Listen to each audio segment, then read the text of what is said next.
In April 1967, a major dogfight developed between Syria's Russian MiGs and Israel's French-built Mystères as the Israelis struck at Syrian artillery that had been shelling settlements. In a foretaste of the war soon to follow, 6 Syrian MiGs were lost. The Israelis scrambled at breakfast time.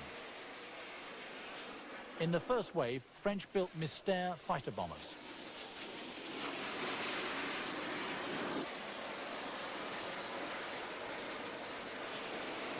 Air Force commanders had correctly assumed that the Egyptians would be unprepared, with most officers still driving to their bases. Peeling off to fly in low under Arab radar, the strike planes knocked out the Egyptian Air Force largely before it could leave the ground.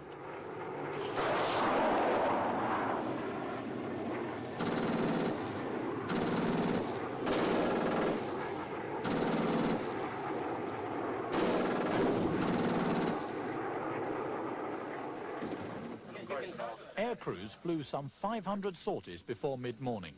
At each briefing, pilots were told their first priority was to destroy planes on the ground, spending as long as possible over the target and returning on minimum fuel. Mirage 3s speed to their distant targets, flying low over the Mediterranean to evade Egyptian radar.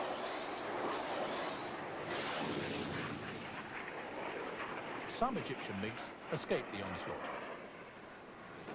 Altogether, 19 Egyptian air bases were put out of action and over 400 planes destroyed as the Israeli jets arrived simultaneously over their targets.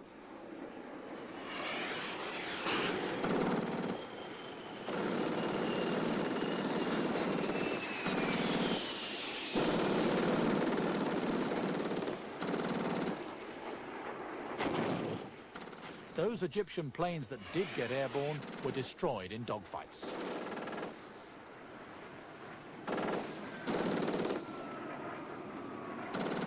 The Israelis lost 26 aircraft, but 1 air supremacy, which proved decisive in the fighting to come.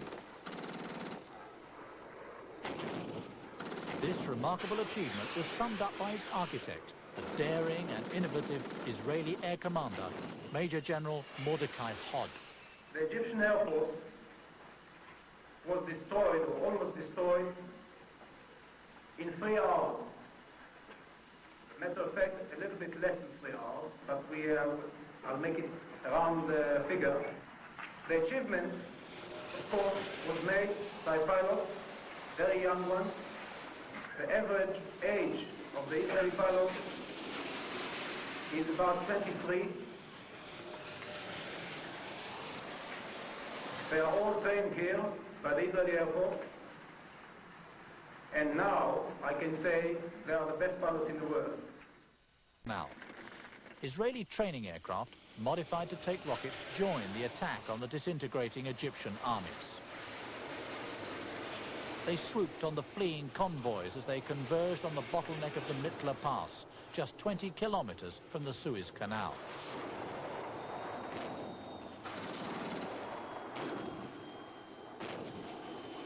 Mirage 3s, recently brought from France, were also bombed up. Refueling, rearming and changing pilots took just 7 minutes before the next series of strikes that decimated the Egyptian army east of Suez.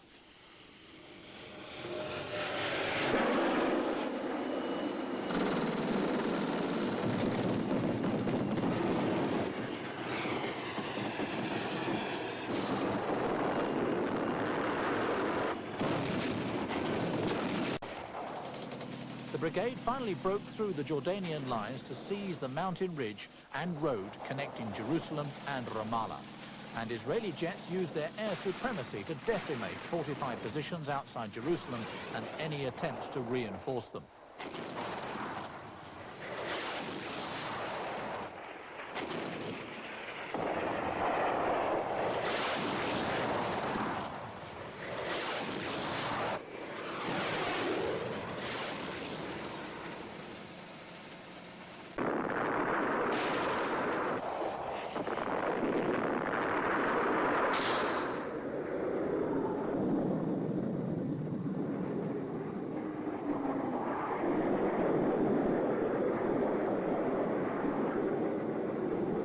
Once again, it was the potent firepower of the Israeli Air Force that broke the threatened deadlock, as an emotional King Hussein acknowledged in defeat. The battle was waged against us mainly from the air, almost exclusively from the air, with such overwhelming strength and continued sustained air attack on every single unit, on every single formation of our armed forces, day and night,